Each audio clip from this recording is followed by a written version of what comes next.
जीवों की गतियों के विषय में भगवान कपिल के उपदेश। श्री भगवानुवाच कर्मणा दैवनेत्रेण जंतुर्देहोष्टे स्त्रिया प्रविष्ट उदर पुंसोरेत कणाश्रय।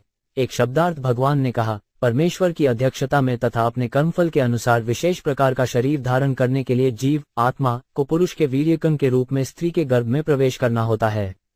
तात्पर्य, जैसा कि पिछले अध्याय में कहा जा चुका है, नाना प्रकार को नारकीय स्थितियों को भोगने के बाद जीव पुनः मनुष्य का शरीर प्राप्त करता है। इस अध्याय में उसी प्रसंग को आगे बढ़ाया गया है। किसी व्यक्ति को जस ने पहले नार को यह जीवन बिताया है, मनुष्य का स्वरूप देने के लिए आत्मा को पहले पुरुष के वीर्य में स्थानांतरित किया जाता है, जो उसका पिता बनने के लिए उपयुक्त हो। संभोग के समय पिता के वीर्य से यह आत्मा माता के गर्भ में स्थानांतरित हो जाता है, जिससे विशेष प्रकार का शरीर उत्पन्न होता है। यह विधि समस्त प्राणियों पर लागू होती है, किंतु यहाँ पर उस मनुष्य के लिए विशेष रूप से वर्णित है जो अंधता मिस्र में चला गया हो। वहां पर कष्ट भोगने के बाद जब वह कुत्ता तथा शूकर जैसे अनेक शरीर धारण कर चुकता है, तो पुनः मनुष्य का स्वरूप प्राप्त करने के लिए उसे उसी प्रकार का शरीर धारण करने का अवसर दिया जाता है जिसमें वह नरक में जा पड़ा था। ये सब कुछ भगवान को अध्यक्षता में होता है। प्रकृति शरीर प्रदान करती है, किंतु परमात्मा के निर्देशन में। भगवद गीता में कहा गया है कि जीव इस जगत में प्रकृति द्वारा निर्मित रथ पर चढ़कर घूमता है। परम पुरुष परमात्मा रूप में व्यष्टि आत्मा के साथ सदैव उपस्थित रहते हैं। वो प्रत्येक आत्मा को उसके कर्मफल के अनुसार शरीर प्रदान करने के लिए प्रकृति को निर्देश देता है, जिसे प्रकृति करती है। यहाँ पर रेत कणाश्रय शब्द अत्यंत महत्वपूर्ण है, क्योंकि यह बताता है कि मनुष्य के वीर्य से स्त्री के गर्भ में जीवन उत्पन्न नहीं होता, अपितु जीव या आत्मा वीर्यकण का आश्रय लेकर स्त्री के गर्भ में जाता है, तभी शरीर विकसित होता है। आत्मा की अनुपस्थिति में मात्र संभोग से जीव के उत्पन्न होने की कोई संभावना नहीं रहती। ये भौतिकतावादी सिद्धांत लागू नहीं होता कि आत्मा नहीं है और शिशु का जन्म केवल शुक्राणु तथा रज के संयोग से होता है। ये सिद्धांत मान्य नहीं है। कलल त्वेकरात्रेण पन्रात्रेण बुद्धिदम दशाहन तु करकंधु पेशिंडम व ततः परम। दो शब्दार्थ पहली रात में शुक्राणु तथा रज मिलते हैं और 5वीं रात में यह मिश्रण बुलबुले का रूप धारण कर लेता है। 10वीं रात्रि को यह बढ़कर बेर जैसा हो जाता है और उसके बाद धीरे धीरे यह मांस के पिंड या अंडे में परिवर्तित हो जाता है। तात्पर्य, अपने आत्मा का शरीर विभिन्न स्रोतों के अनुसार 4 प्रकार से विकसित होता है। एक प्रकार का शरीर पौधों का है, जो पृथ्वी से फूटता है। दूसरे प्रकार का शरीर पसीने श्वेद से उत्पन्न होता है, यथा मक्खी कोड़े तथा खटमल। तीसरे प्रकार का शरीर अंडे से विकसित होता है और चौथे प्रकार का शरीर भ्रूण से उत्पन्न होता है। इस श्लोक से सूचित होता है कि शुक्राणु तथा रज के मिलने के पश्चात धीरे धीरे शरीर मांस के पिंड में या अंडे में विकसित होता है। पक्षियों में अंडा बनता है और पशुओं तथा मनुष्यों में मांस का पिंड बनता है। मासेन तु शिरो द्वाभिया बाहडल्यादिर विग्रह नखलोमास्तिचर्मानी लिग्गचिद्रोधवस्पृभि। 3 शब्दार्थ 1 महीने के भीतर सिर बन जाता है और 2 महीने के अंत में हाथ पांव तथा अन्य अंग आकार पाते हैं। तीसरे मास के अंत तक नाखून अंगुलियां अंगूठे रोएं हड्डियां तथा चमड़ी प्रकट हो आती हैं और इसी तरह जनेंद्रिय तथा आंखें नथुने कान मुंह तथा गुदा जैसे छिद्र भी प्रकट होते हैं। चतुर्भिधाव सप्तपन्यभि क्षुद्ध्व गद्भिजरायुना वीत कुक्षौ भ्रामिति दक्षिणे 4 शब्दार्थ गर्भधारण के 4 महीने के भीतर शरीर के 7 मुख्य अवयव उत्पन्न हो जाते हैं। इनके नाम हैं रस रक्त मांस चर्बी हड्डी मज्जा तथा वीर्य। 5 महीने में भूख तथा प्यास लगने लगती है और 6 मास के अंत तक झिल्ली जरायु के भीतर बंद गर्भ भ्रूण उदर के दाहिनी भाग में चलने लगता है। तात्पर्य, 6 मास के अंत तक शिशु का शरीर पूरी तरह बन जाता है और यदि वह भ्रूण नर हुआ तो दाहिनी ओर चलता है, किंतु मादा होने पर बाई ओर चलता है। मातुरग्धान पनारे धर धातुर संपते शेते विनप्रयोगते स जंतुर्जंतु संभव में 5 शब्दार्थ माता द्वारा ग्रहण किए गए भोजन तथा जल से पोषण प्राप्त करके भ्रूण बढ़ता है और मलमूत्र के घृणित स्थान में, जो सभी प्रकार के कीटाणुओं के उपजने का स्थान है, रहा आता है। तात्पर्य, मार्कंडेय पुराण में कहा गया है कि आप्यायनी अर्थात नाल बच्चे को माता की आंत से जोड़ती है और इसी मार्ग से माता द्वारा पचाया गया भोजन शिशु को जाता है। इस प्रकार गर्भ के भीतर शिशु अपनी माता की आंत के माध्यम से पोषित होता है और नित्य प्रति बढ़ता रहता है। मार्कंडेय पुराण के कथन की पुष्टि आधुनिक चिकित्सा विज्ञान द्वारा होती है, अतः पुराणों के प्रमाण को काटा नहीं जा सकता, जैसा कि कभी कभी मायावादी चिंतक करते हैं। चूंकि शिशु माता द्वारा स्वांगीकृत भोज्य पदार्थ पर पूर्णतया निर्भर रहता है, अतः गर्भावस्था में माता द्वारा ग्रहण किए जाने वाले भोजन पर प्रतिबंधन रहते हैं। गर्भिणी मां को अधिक नमक मिर्च प्याज आदि खाने को मनाही रहती है, क्योंकि शिशु का शरीर अत्यंत कोमल होता है और इस तरह की तिक्त वस्तुएं सहन नहीं कर सकता। स्मृति शास्त्रों में निर्दिष्ट गर्भिणी माता द्वारा करणीय तथा निषेध अत्यंत उपयोगी हैं। हमें वैदिक साहित्य से पता चलता है कि समाज में उत्तम शिशु उत्पन्न करने की ओर कितना ध्यान दिया जाता था। समाज के उच्च वर्णों में प्रसंग के पूर्व गर्भाधान उत्सव का विशेष महत्व था और यह वैज्ञानिक भी है। गर्भावस्था के समय वैदिक साहित्य में संस्तुत अन्य विधियां भी अत्यंत महत्वपूर्ण हैं। शिशु की देखभाल करना माता पिता का प्रमुख कर्तव्य है, क्योंकि इससे समाज ऐसे लोगों से पूर्ण हो सकेगा जिससे समाज, देश तथा मानव जाति के लिए शांति तथा संपन्नता आ सकती है। कृमि भी शक्षत्सर्वार सकुमार्यात् प्रतिक्षणम मूर्छामानोत्युरुक्लेशस्तृतीय क्षुधितर्मुहु 6 शब्दार्थ। उदर में भूखे कीड़ों द्वारा शरीर भर में बारंबार काटे जाने पर शिशु को अपनी सुकुमारता के कारण अत्यधिक पीड़ा होती है। इस भयावह स्थिति के कारण वह क्षण क्षण अचेत होता रहता है। तात्पर्य: इस संसार की कष्टप्रद स्थिति का अनुभव हमें माता के गर्भ से बाहर निकलने पर ही नहीं, अपितु गर्भ में रहते हुए भी होता है। ये कष्टप्रद जीवन उसी समय से प्रारंभ हो जाता है जब जीव शरीर से संपर्क स्थापित करता है। दुर्भाग्यवश हम इस अनुभव को भूल जाते हैं और जन्म के कष्टों पर गंभीरता से विचार नहीं करते। अतः भगवद गीता में विशेष रूप से उल्लेख है कि मनुष्य को जन्म तथा मृत्यु की कठिनाई को समझने के प्रति सचेत रहना चाहिए। जिस प्रकार शरीर निर्माण के समय हमें माता के गर्भ में अनेक कष्ट सहन करने होते हैं, उसी प्रकार मृत्यु के समय भी अनेक कठिनाइयां उपस्थित होती हैं।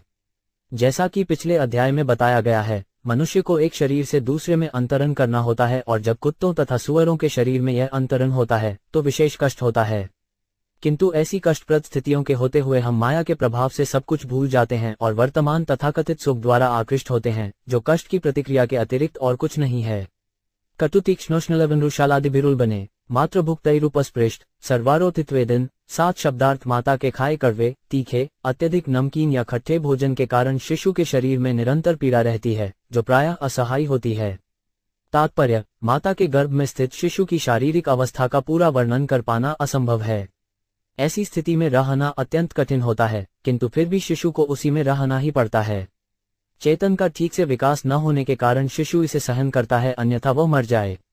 यह माया का आशीर्वाद है जो कष्ट सहने वाले शरीर को ऐसी भीषण यातनाएं सहने की शक्ति प्रदान करता है। उल्बिन समृत तस्मिन्नंतैज्ञ बहिरावृत आस्ते कृत्वा शिरः कुक्षौ भुग्नपृष्ठ शिरोधर 8 शब्दार्थ। झिल्ली से तिपटा और बाहर से आंतों द्वारा ढका घिरा हुआ शिशु उदर में एक ओर पड़ा रहता है। उसका सिर उसके पेट की ओर मुड़ा हुआ रहता है और उसकी कमर तथा गर्दन धनुषाकार में मुड़े रहते हैं। तात्पर्य: यदि किसी बड़े मनुष्य को उस अवस्था में रखा जाए जिसमें एक शिशु उदर के भीतर सभी प्रकार से फंसा हुआ रहता है, तो उसके लिए कुछ क्षण भी जीवित रहना दूभर हो जाए।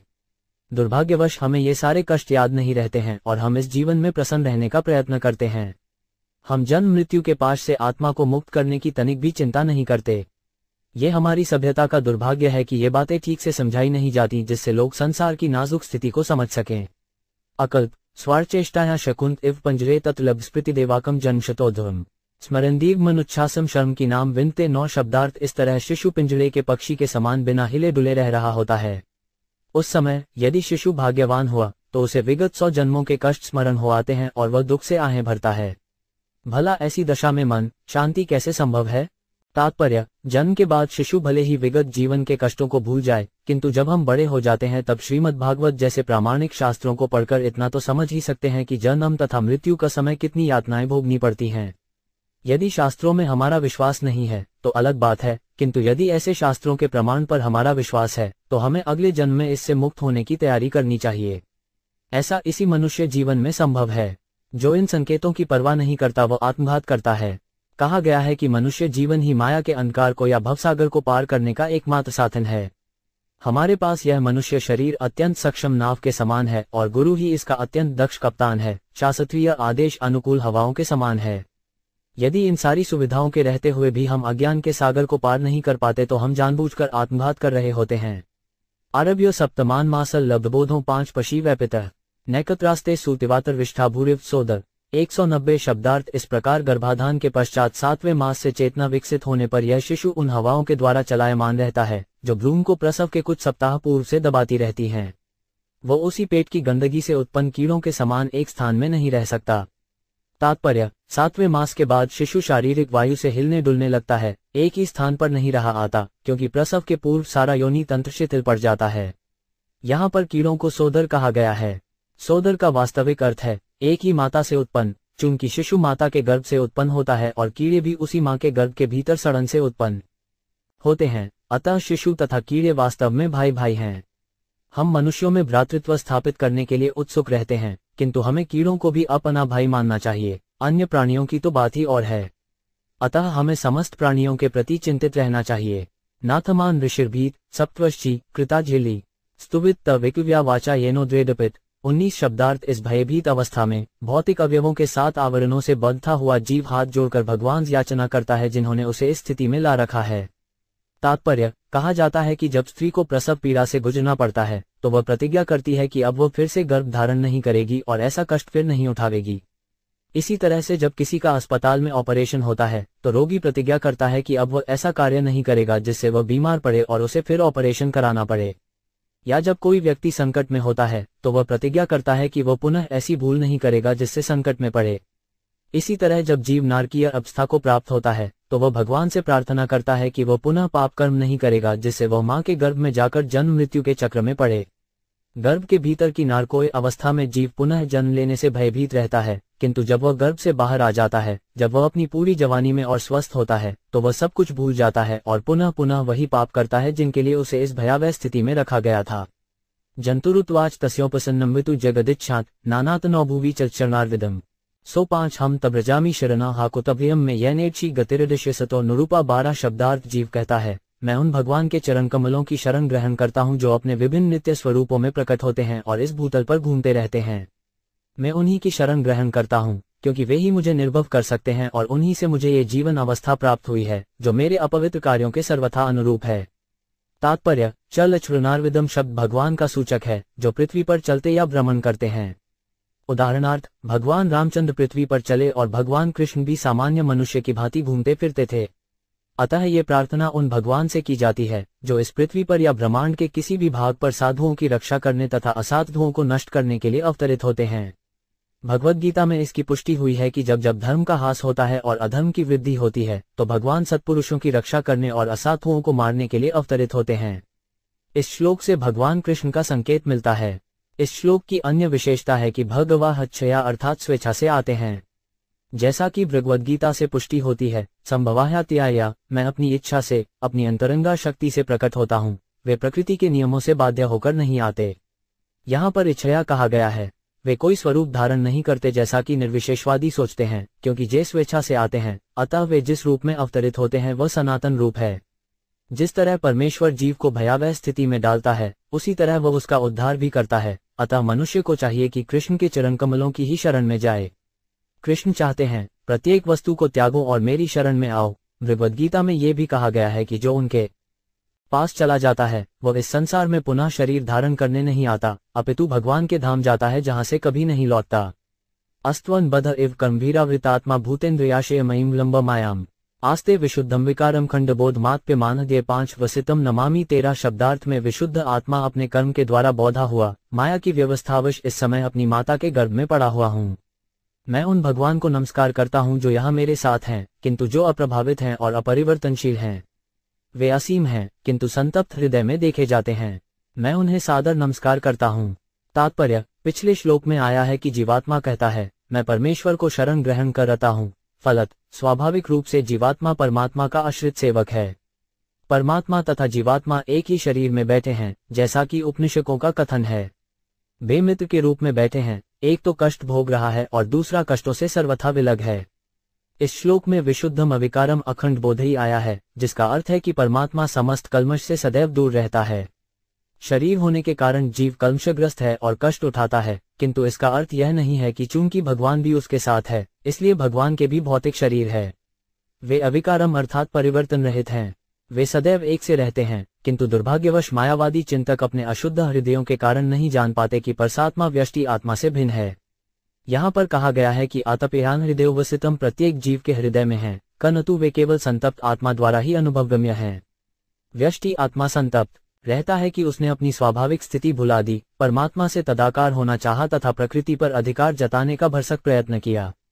साथ ही उसे परमात्मा का दर्शन होता है। जैसा कि भगवद्गीता में पुष्टि हुई है कि अनेकानेक जन्मों के बाद बद्धजीव को ये ज्ञान होता है कि वासुदेव महान है, वही स्वामी है, वही भगवान है। व्यष्टि आत्मा सेवक है, अतः वह भगवान की शरण जाता है। उस समय वो महात्मा या महान आत्मा हो जाता है। अतः ऐसा भाग्यवान जीव जो अपनी माता के गर्भ में ही ऐसा ज्ञान प्राप्त कर लेता है, उसकी मुक्ति निश्चित है। यह पद न्यभूतृक्षिते रहित शरीरे छनो 5 यथेन्द्रिय गुणार्चिदात्मको 5 हम तेनाविकुंठम हिमान्मृषिन तमैन बंदे पर प्रकृति पुरुषेयो उमासम 14 शब्दार्थ में अपने इस पंचभूतों से निर्मित भौतिक शरीर में होने के कारण परमेश्वर से विलग हो गया हूँ। फलत मेरे गुणों तथा इंद्रियों का दुरुपयोग हो रहा है, यद्यपि मैं मूलतः आध्यात्मिक हूँ। चूंकि ऐसे भौतिक शरीर से रहित होने के कारण भगवान प्रकृति तथा जीव से परे हैं और चूंकि उनके आध्यात्मिक गुण महिमा में हैं, अतः मैं उन्हें नमस्कार करता हूँ। तात्पर्य, जीवात्मा तथा भगवान का अंतर यह है कि जीव प्रकृति के वश में रहता है, जबकि भगवान प्रकृति तथा जीव दोनों से परे हैं। जब जीवात्मा प्रकृति में रहता है तो उसकी इंद्रियां तथा उसके गुण कलुषित हो जाते हैं या उपाधिमय हो जाते हैं। चूंकि भगवान प्रकृति के प्रभाव से बाहर हैं और निस्संदेह जीव को तरह उन्हें अज्ञान के अंधकार में नहीं रखा जा सकता, अतः भौतिक गुणों या इंद्रियों से युक्त होने की कोई संभावना नहीं रहती। अपने पूर्ण ज्ञान के कारण उन पर प्रकृति का वश नहीं चलता, उल्टे प्रकृति सदा ही उनके वश में रहती है। अतः प्रकृति के वश की बात नहीं कि वह भगवान को अपने वश में रख सके। चूंकि जीव का स्वरूप अत्यंत सूक्ष्म है, अतः वह प्रकृति के वश में होता रहता है, किंतु जब वह मिथ्या शरीर से मुक्त होता है तो वह भगवान जैसी ही आध्यात्मिक स्वभाव को प्राप्त करता है। उस समय उसमें तथा परमेश्वर में कोई गुणात्मक अंतर नहीं रह जाता, किंतु वह इतना शक्तिमान नहीं होता कि प्रकृति के वश में कभी भी न आए, अतः वह भगवान से भिन्न होता है। भक्ति की पूरी प्रक्रिया ही अपने आप को प्रकृति के इस कल्मश से शुद्ध करना और आध्यात्मिक स्तर पर आसीन करना है, जहां वह और भगवान गुणात्मक रूप से एक होते हैं। वेदों में कहा गया है कि जीव सदैव मुक्त रहता है। असजे हवे पुरुष, जीव मुक्त है, उसका भौतिक कल्मश क्षणिक है और उसकी वास्तविक स्थिति मुक्तता की है। यह मुक्ति कृष्ण वनामृत द्वारा प्राप्त की जाती और शरणागत होने के साथ ही प्रारंभ होती है। इसलिए कहा गया है, मैं परम पुरुष को सादर नमस्कार करता हूँ। यन्मयोरुगुण कर्म निबंधने 5 सांसारिके पश्चिचरंस्तद्विश्रमेन नष्ट स्मृति पुनरप्रभुनीत लोक युक्त्या कया महदनुग्रह मंत्रेण 975। शब्दार्थ, जीव आगे प्रार्थना करता है। जीवात्मा प्रकृति के वशीभूत रहता है और जन्म तथा मरण का चक्र बनाए रखने के लिए कठिन श्रम करता रहता है। ये बद्ध जीवन भगवान के साथ अपने संबंध की विस्मृति के कारण है। अतः बिना भगवान की कृपा के कोई भगवान की दिव्य प्रेमा भक्ति में पुनः किस प्रकार संलग्न हो सकता है। तात्पर्य, मायावादी चिंतकों का कहना है कि मीमांसा द्वारा ज्ञान के अनुशीलन से मनुष्य भवबंधन से मुक्त हो सकता है, किंतु यहाँ पर यह कहा गया है कि मनुष्य ज्ञान से नहीं अपितु भगवान की कृपा से मुक्त होता है। कोई बद्धजीव मीमांसा द्वारा कितना ही शक्तिशाली ज्ञान क्यों न प्राप्त कर ले, उससे परम सत्य तक नहीं पहुंचा जा सकता। कहा जाता है कि भगवान की कृपा के बिना कोई उनको या उनके वास्तविक रूप, गुण तथा नाम को नहीं समझ सकता। जो भक्ति नहीं करते वे कई हजारों वर्षों तक चिंतन करने के बाद भी परम सत्य के स्वभाव को समझने में असमर्थ रहते हैं। मनुष्य परम सत्य का ज्ञान प्राप्त करके केवल श्री भगवान की कृपा से मुक्ति प्राप्त कर सकता है। यहाँ स्पष्ट कहा गया है कि चूंकि हम भगवान की भौतिक शक्ति द्वारा आवृत हैं, इसीलिए हमारी स्मृति नष्ट हो जाती है। ये तर्क किया जा सकता है कि भगवान की परम इच्छा से हमें इस भौतिक शक्ति के अधीन क्यों रखा गया। इसकी व्याख्या भगवद गीता में की गई है, जहाँ भगवान कहते हैं, मैं हर एक के हृदय में आसीन हूँ और मेरे ही कारण मनुष्य भूलता है या ज्ञान में जीवित रहता है। बद्धजीव की विस्मृति भी परमेश्वर के आदेश से होती है। जीव अपनी बची खुची स्वतंत्रता का दुरुपयोग प्रकृति पर अधिकार जताने को इच्छा के कारण करता है। स्वतंत्रता का अर्थ है कि मनुष्य इसे ढंग से या बेढंग से इस्तेमाल कर सकता है। यह अचल नहीं है, सक्रिय है। फलत स्वतंत्रता का दुरुपयोग ही माया के वशीभूत होने का कारण है। माया इतनी प्रबल है कि भगवान कहते हैं, इसके प्रभाव को पार कर पाना दुष्कर है, किंतु मनुष्य भगवान की शरण में जाकर सहज ही ऐसा कर सकता है। मामेव ये प्रपद्यन्ते, जो कोई भी उनकी शरण में जाता है वह प्रकृति के कठोर नियमों के प्रभाव को पार कर सकता है। यहाँ ये स्पष्ट रूप से कहा गया है कि जीव उनकी इच्छा से माया के वश में है और यदि कोई इस पाश से छूटना चाहता है तो ये भगवान को कृपा से ही संभव है। यहाँ पर माया के अधीन बद्धजीव के कर्मों की व्याख्या की गई है। प्रत्येक बद्धजीव माया के अधीन नाना प्रकार के कर्म में लगा हुआ है। हम इस संसार में देख सकते हैं कि जीव इतनी शक्ति से कर्म करता है कि इंद्रिय तृप्ति के लिए भौतिक सभ्यता की तथाकथित प्रगति में उसका आश्चर्यजनक योगदान है, किंतु वास्तव में उसको अपना पद जानना चाहिए कि वह परमेश्वर का शाश्वत दास है। जब वह पूर्ण ज्ञान प्राप्त कर लेता है तो वह जान जाता है कि भगवान परम पूज्य हैं और जीव उनका शाश्वत दास है। बिना इस ज्ञान के वो भौतिक कार्यों में लगा रहता है। यह अज्ञान या अविद्या कहलाती है। ज्ञान न यद तदध्यायिकत्मः सदैव स्त्रेकालिक स्थिरश्रेष्वनुवर्तितांश। तजीव कर्मवीम्न वर्तमाना स्थापत्रयोक्षमनाय वय भजेम 16 शब्दार्थ भगवान के आंशिक स्वरूप अंतर्यामी परमात्मा के अतिरिक्त और कौन समस्त चर तथा अचर वस्तुओं का निर्देशन कर रहा है। वे काल की इन तीनों अवस्थाओं भूत, वर्तमान तथा भविष्य में उपस्थित रहते हैं। अतः बद्धजीव उनके ही आदेश से विभिन्न कर्मों में रत है और इस बद्ध जीवन के तीनों तापों से मुक्त होने के लिए हमें उनकी ही शरण ग्रहण करनी होगी।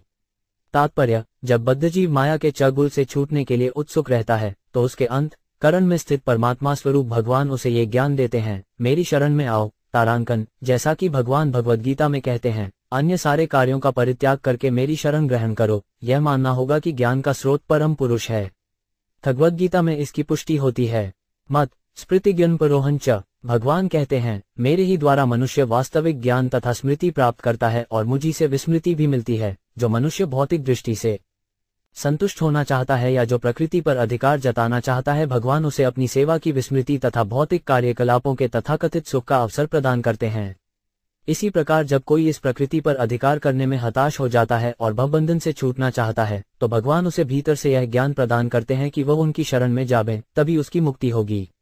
ये ज्ञान भगवान या उनके प्रतिनिधि के अतिरिक्त अन्य कोई प्रदान नहीं कर सकता। भगवा चैतन्य चरितामृत में रूप गोस्वामी को उपदेश देते हैं कि जीव जन्म जन्मांतर घूमता है और संसार के कष्ट भोगता रहता है, किंतु जब कोई भव बंधन से छूटने के लिए अत्यधिक उत्सुक रहता है तो उसे गुरु तथा कृष्ण से प्रकाश प्राप्त होता है।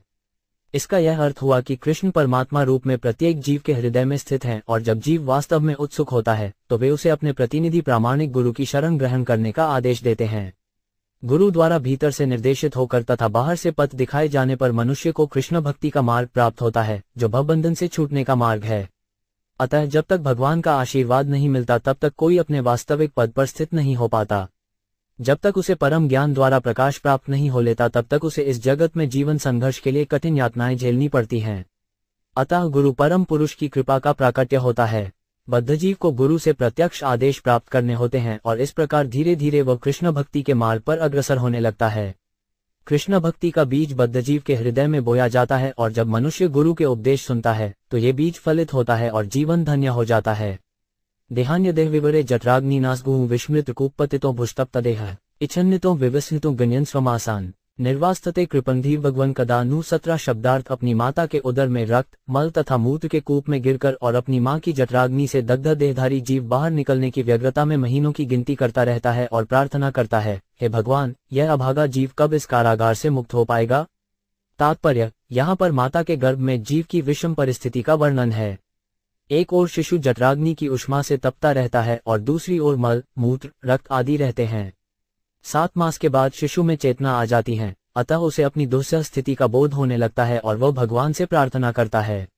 बाहर आने तक वह माहों को गिनती करता रहता है और उस कारागार से निकलने के लिए व्यग्र रहता है। तथाकथित सभ्य मनुष्य जीवन की इस भयावह स्थिति पर ध्यान नहीं देता और कभी कभी इंद्रिय तृप्ति के उद्देश्य से वह गर्भनिरोधक विधियों या गर्भपात के द्वारा उसे मारने का प्रयत्न करता है। ऐसे लोग गर्भ की भयावह स्थिति के प्रति चिंतित न रहकर भौतिकता में पड़े रहते हैं और मनुष्य जीवन का दुरुपयोग करते हैं। इस श्लोक का कृपंधी शब्द महत्वपूर्ण है। थी का अर्थ है बुद्धि और कृपण का अर्थ है कंजूस। बद्धजीवन उन लोगों के लिए बना है जो बुद्धि के कृपण हैं या जो अपनी बुद्धि का प्रयोग नहीं करते। मनुष्य में बुद्धि विकसित रहती है और इस बुद्धि का उपयोग जन्म मरण के चक्र से छूटने के लिए करना होता है। जो ऐसा नहीं करता वो कंजूस है, वह केवल उसे देखता रहे। जो व्यक्ति अपनी मानव बुद्धि का उपयोग जन्म मरण के चक्र अर्थात माया के पाश से निकलने के लिए नहीं करता वह कंजूस माना जाता है। कृपण का विलोम उदार है। ब्राह्मण उदार कहलता है क्योंकि वह अपनी मानवीय बुद्धि का उपयोग आध्यात्मिक बोध के लिए करता है। वो उस बुद्धि का उपयोग जनता के लाभ हेतु कृष्ण भक्ति का उपदेश करने के लिए करता है, इसलिए वो उदार है। येनेषि गतिम सौ दर्शामास्य ईश सरग्राहिता पुरुदेयन भवाशन स्वेनेव तुषितु कृतेन स दीननाथ को नाम तत्प्रति विनांजलिमस्य कुर्यात। 18 शब्दार्थ है भगवान, आपकी हेतु की कृपा से मुझमें चेतना आई, यद्यपि मैं अभी केवल 10 मास का हूँ।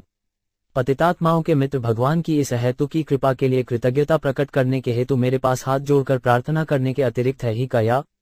तात्पर्य, जैसा कि भगवद्गीता में कहा गया है कि शरीर के भीतर आत्मा के साथ स्थित परमात्मा ही बुद्धि तथा विस्मृति के देने वाले हैं। जब भगवान देखते हैं कि बद्धजीव माया के बंधन से छूटने के लिए उत्सुक है तो वे भीतर से परमात्मा के रूप में और बाहर से गुरु रूप में बुद्धि प्रदान करते हैं अथवा साक्षात भगवान का अवतार लेकर उपदेश देते हैं, यथा भगवद्गीता भगवान सदैव ऐसा अवसर देखते रहते हैं कि पतित आत्माओं को ईश्वर के धाम ले जाएं।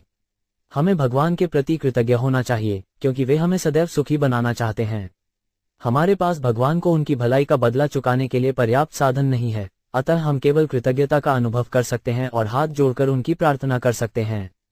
कुछ नास्तिक लोग गर्भस्थ शिशु की इस प्रार्थना के विषय में संदेह व्यक्त कर सकते हैं कि शिशु अपनी मां के गर्भ में ऐसी सुंदर प्रार्थना का सतरह कर सकता है, किंतु भगवान की कृपा से सब कुछ संभव है।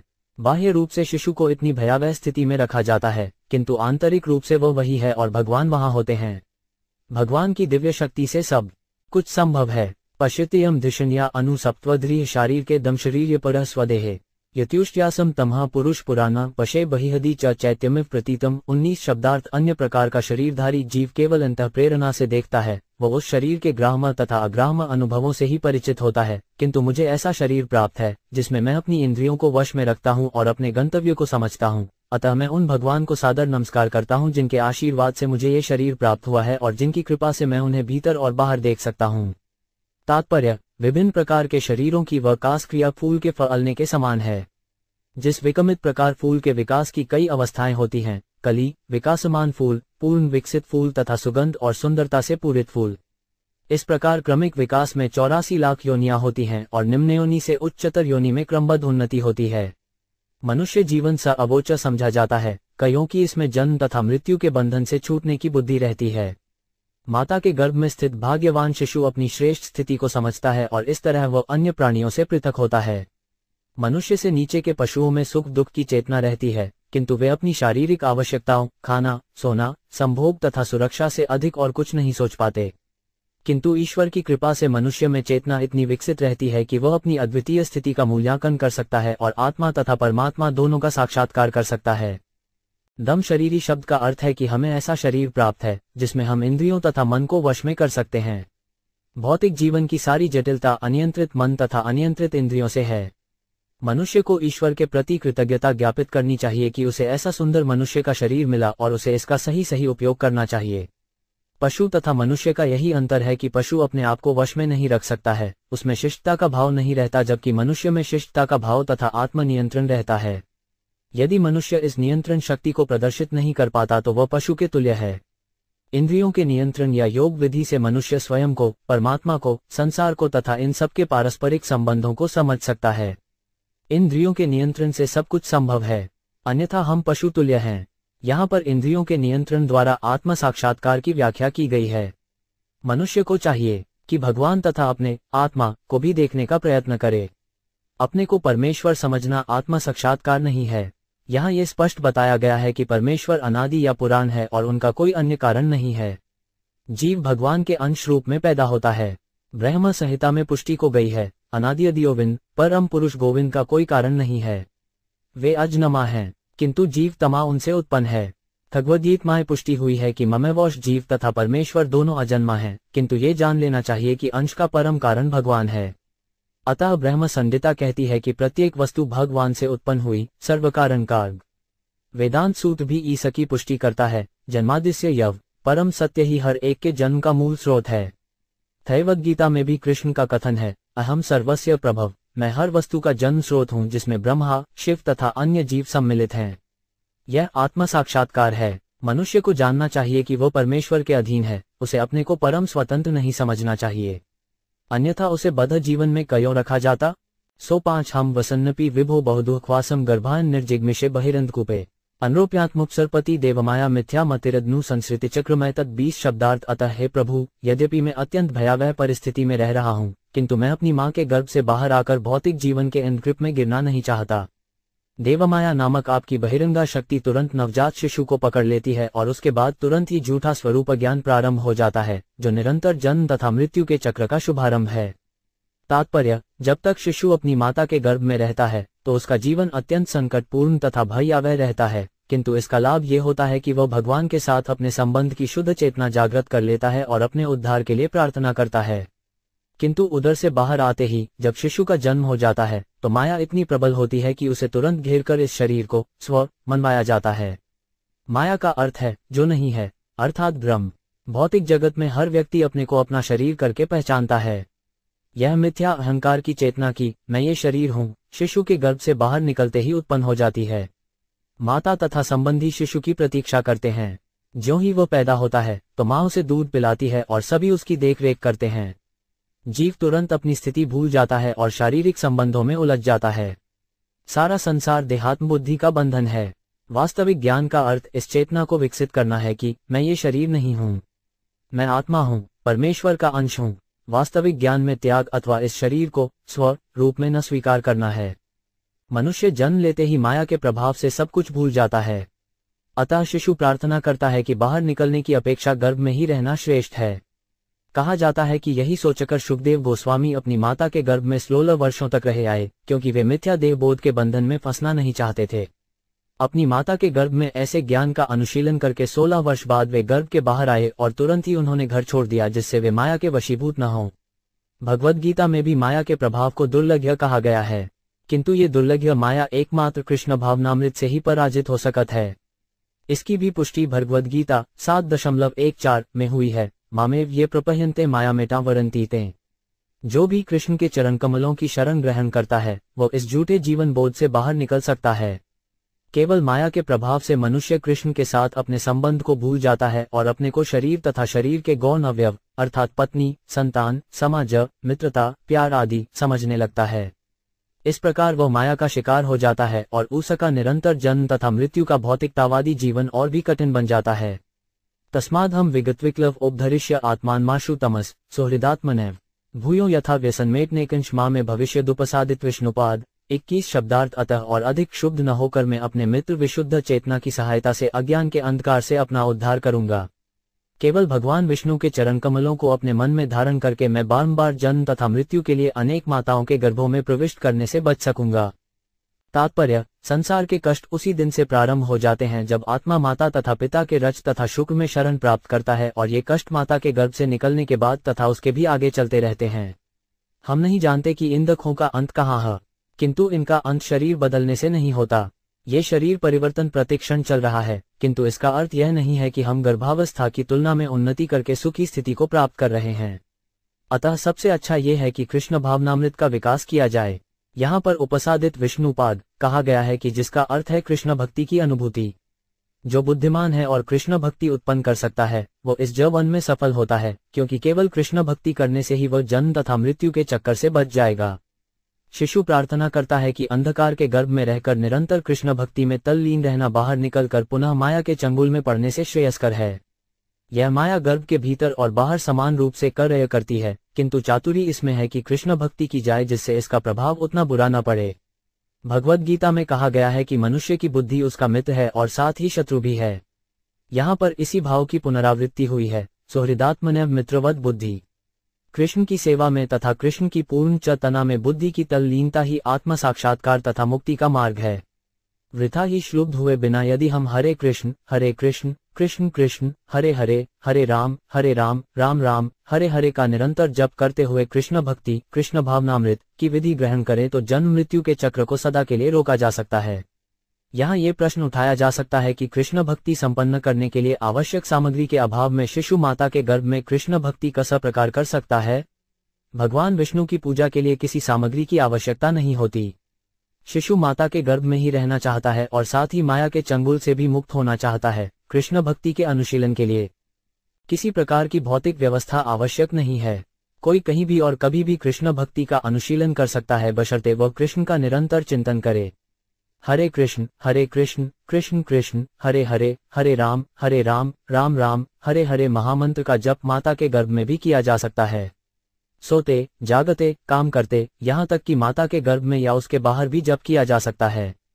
शिशु की प्रार्थना का सारांश है, मुझे इसी अवस्था में रहने दें, भले ही मैं दुखद स्थिति में हूँ, किंतु बाहर जाकर माया के चंगुल में पड़ने से यह श्रेयस्कर है। कपिल उवाच एवं कृतम तिर्गर्भ दशमास्य स्तुवन्नुषी सद्यः क्षिपत्ववात्नयीन प्रसूत्य सूतिमारुत 22 शब्दार्थ। भगवान कपिल ने कहा, अभी तक गर्भ में स्थित इस 10 मास के जीव की भी ऐसी कामनाएं होती हैं, किंतु जब वह भगवान की स्तुति करता रहता है तभी प्रसूति काल की वायु औंधे मुंह पड़े हुए उस शिशु को बाहर की ओर धकेलती है, जिससे वह जन्म ले सके। तेनावसूष्ट सहसा कृत्वामाक्षर आतुरः विनिष्क्रामति कृच्छेन निरुच्छुसो हत्स्पृति 23 शब्दार्थ वायु द्वारा सहसा नीचे की ओर धकेला जाकर अत्यंत कठिनाई से सिर के बल, श्वासरहित तथा तीव्र वेदना के कारण स्मृति से विहीन होकर शिशु बाहर आता है। तात्पर्य, कृच्छ्रेण शब्द का अभिप्राय है अत्यंत कठिनाई के साथ। जब शिशु संकीर्ण मार्ग से होकर गर्भ के बाहर निकलता है तो भारी दबाव के कारण श्वास पूर्णतया रुक जाती है और वेदना के कारण शिशु अपनी स्मृति खो देता है। कभी कभी इतनी पीड़ा होती है कि मृत या मृतप्राय शिशु जन्मता है। प्रसव पीड़ा की कल्पना की जा सकती है। शिशु उस विकट परिस्थिति में 10 मास तक गर्भ के भीतर रहता है और 10 मास के बाद वह बलपूर्वक बाहर कर दिया जाता है। भगवद गीता में भगवान संकेत करते हैं कि जो आध्यात्मिक चेतना में प्रगति करने के लिए उत्सुक है उसे जन्म, मृत्यु, रोग तथा जरा इन 4 पीड़ाओं का विचार करना चाहिए। भौतिकतावादी भले ही अनेक प्रकार से प्रगति कर ले, किंतु वह संसार के इन 4 प्रकार के कष्टों को रोकने में असमर्थ है। पतितो भुव्यसुभंश विष्ठा भूरिव चेष्टते रोरुयति गते ज्ञाने विपरीता गतिन गत। 24 शब्दार्थ इस प्रकार वह शिशु मल तथा रक्त से सना हुआ पृथ्वी पर आ गिरता है और मल से उत्पन्न कीड़े के समान छटपटाता है। उसका श्रेष्ठ ज्ञान नष्ट हो जाता है और वह माया के मोहजाल में घविलकता है। परछंद न विदुषा पुष्यमानो जनन सह अनभिप्रेतमापन न प्रत्याख्यातुमनीश्वर। 25 शब्दार्थ उदर से निकलने के बाद शिशु ऐसे लोगों की देख रेख में आ जाता है और उसका पालन ऐसे लोगों द्वारा होता रहता है जो यह नहीं समझ पाते कि वह चाहता क्या है। उसे जो कुछ मिलता है उसे वह इनकार न कर सकने के कारण वह अवांछित परिस्थिति में आ पड़ता है। तात्पर्य, माता के उदर में शिशु का पोषण प्राकृतिक व्यवस्था द्वारा संपन्न होता था। यद्यपि उदर के भीतर का वातावरण तनिक भी रुचिकर नहीं था, किंतु जहां तक शिशु के खाने का प्रश्न था उसके लिए प्राकृतिक व्यवस्था थी। किंतु उदर से बाहर आने पर शिशु एक भिन्न वातावरण में आ पड़ता है। वह खाना कुछ चाहता है किंतु मिलता उसे कुछ दूसरा ही है, क्योंकि लोग असली मांग नहीं समझ पाते और उसे जो कुछ दिया जाता है उसे वह इनकार भी नहीं कर पाता। कभी कभी शिशु माता के दूध के लिए रोता है, किंतु धाय सोचती है कि उसके पेट में दर्द होगा जिससे वह रो रहा है, अतः वह उसे कड़वी दवा लाकर देती है। शिशु उसे पसंद नहीं करता, किंतु उसे मना भी नहीं कर सकता। इस तरह वो अत्यंत विषम परिस्थिति में पड़ जाता है और उसके कष्ट बढ़ते ही जाते हैं। शायितोषु त्रिपदिले जंतु स्वेद जदूषिते नेश कंड्यू ने 5 ड्रानामासनोद्धांचेश ने 26 शब्दार्थ पसीने तथा कीड़ों से भरे हुए मैले कुचले बिस्तर पर लिटाया हुआ शिशु खुजलाहट से मुक्ति पाने के तलविये अपना शरीर खुजला भी नहीं पाता। बैठने, खड़े होने या चलने की बात तो दूर रही। तात्पर्य, ध्यान देने की बात है कि शिशु रोता हुआ तथा पीड़ा का अनुभव करता हुआ उत्पन्न होता है। जन्म के बाद भी वही कष्ट चालू रहता है और वह रोता जाता है। चूंकि मल तथा मूत्र के कारण मैले कुचले बिस्तर के कीड़े उसे परेशान करते हैं, इसीलिए वह बेचारा रोता है। वह इसका कोई उपचार नहीं कर सकता। तुदंत्यामत्वच दिनशा मशका मतकुनदय रुदंत विगत ज्ञान न कृम्य कृमिकम यथा। 27 शब्दार्थ इस असहाय अवस्था में मुलायम त्वचा वाले बालक को डॉस, मच्छर, खटमल तथा अन्य कीड़े काटते रहते हैं, जिस तरह बड़े कीड़े को छोटे छोटे कीड़े काटते रहते हैं। बालक अपना सारा ज्ञान गंवाकर जोर जोर से चिल्लाता है। तात्पर्य, वियद ज्ञानम शब्द का अर्थ है कि शिशु ने उदर में जो आध्यात्मिक ज्ञान विकसित किया था वह माया के प्रभाव से पहले ही नष्ट हो जाता है। अनेक प्रकार के उत्पातों एवं उदर से बाहर आने के कारण बालक को स्मरण नहीं रह जाता कि अपने मोक्ष के लिए वह क्या सोच रहा था। यह मान लिया जाता है कि यदि कोई व्यक्ति ऊपर उठने का आध्यात्मिक ज्ञान प्राप्त कर भी ले तो परिस्थितियों के वशीभूत होकर वह उसे भूल सकता है। अतः न केवल शिशुओं को अपितु वयस्क पुरुषों को अपने कृष्ण भावना संबंधी ज्ञान बचाने के लिए सचेत रहना चाहिए और प्रतिकूल परिस्थितियों से बचना चाहिए, जिससे वे अपना मुख्य कर्तव्य न भूलें। इतेव शैशव भूकत्वा दोखा पौगंडमेव च अलब्धाभीप्सितो ज्ञानादिधम्यु शुचार्पित। 28 शब्दार्थ इस प्रकार विविध प्रकार के कष्ट भोगता हुआ शिशु अपना बाल्यकाल बिताकर किशोरावस्था प्राप्त करता है। किशोरावस्था में भी वो अप्राप्य वस्तुओं की इच्छा करता है, किंतु उनके न प्राप्त होने पर उसे पीड़ा होती है। इस प्रकार अज्ञान के कारण वह क्रुद्ध तथा दुखित होता है। तात्पर्य, जन्म से लेकर 5 वर्ष की अवस्था बाल्यकाल कहलाती है और 5 वर्ष से 15 वर्ष की अवस्था किशोरावस्था कहलाती है। 16 वर्ष से युवावस्था प्रारंभ होती है। बाल्यकाल के कष्टों का वर्णन हो चुका है, किंतु जब बालक किशोरावस्था प्राप्त करता है तो उसका नाम पाठशाला में लिखा दिया जाता है, जिसे वह नहीं चाहता। वह तो खेलना चाहता है, किंतु उसे जबरन पाठशाला भेजा जाता है जहां वह पढ़े और परीक्षाएं दे। दूसरा कष्ट यह है कि वह कक्षा ऐसी वस्तुएं चाहता है जिनसे खेले, किंतु परिस्थितियां ऐसी हो सकती हैं कि वह उन्हें नहीं प्राप्त कर पाता। इस तरह वह दुखी होता है और उसे पीड़ा होती है। एक शब्द में कहना चाहें तो कह सकते हैं कि वह अपने बाल्यकाल की ही तरह कुमारावस्था में भी अप्रसन्न रहता है। तरुणावस्था को बात जाने दें। बच्चे खेलने के लिए न जाने कितनी तरह की मांगे प्रस्तुत करते हैं और जब उनको संतोष नहीं मिलता तो वे क्रोध से उबल पड़ते हैं, जिसका परिणाम होता है दुख। सह देहन मानन वर्धमानन मन्युना करोति विग्रह कामी कामिष्वताय चात्मनः 29 शब्दार्थ शरीर बढ़ने के साथ ही जीव अपने आत्मा को परास्त करने के लिए अपनी झूठी प्रतिष्ठा को तथा क्रोध को बढ़ाता है और इस तरह अपने ही जैसे कामी पुरुषों के साथ बैर उत्पन्न करता है। तात्पर्य: भगवद गीता 3.36 में अर्जुन ने श्री कृष्ण से जीव की कामवासना के विषय में प्रश्न किया। ये पूछा कि जब जीव शाश्वत है और इस तरह वह गुणात्मक रूप में परमेश्वर के ही समतुल्य है, तो क्या कारण है कि वह भवसागर में आ गिरता है और माया के वशीभूत हो अनेक पाप कर्म करता है।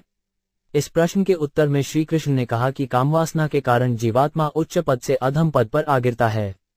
परिस्थितिवश यही कामवासना क्रोध में परिणत हो जाती है। कामवासना तथा क्रोध रजोगुण पद पर स्थित हैं। कामवासना वास्तव में रजोगुण से उत्पन्न होती है और कामेच्छा की तृप्ति न होने पर वह तमोगुण पद पर क्रोध में परिणत हो जाती है। जब अज्ञान आत्मा को आच्छादित कर लेता है तो जीव नारकोय जीवन की सर्वाधिक अधम स्थिति में आ गिरता है। अपने को नारकीय जीवन से आध्यात्मिक ज्ञान के सर्वोच्च पद तक उठाने के लिए इस कामवासना को कृष्ण प्रेम में परिणत करना होता है। वैष्णव संप्रदाय के महान आचार्य श्री नरोत्तम दास ठाकुर ने कहा है, काम कृष्ण कर्मार्पणे। कामवासना के कारण हम इंद्रिय तृप्ति के लिए अनेक वस्तुएं चाहते हैं, किंतु इसी वासना को इस प्रकार शुद्ध किया जा सकता है कि हम भगवान को प्रसन्न करने के लिए सारी इच्छाएं करें। क्रोध का भी उपयोग ऐसे व्यक्ति के विरुद्ध किया जा सकता है जो नास्तिक है या भगवान से द्वेष रखता है।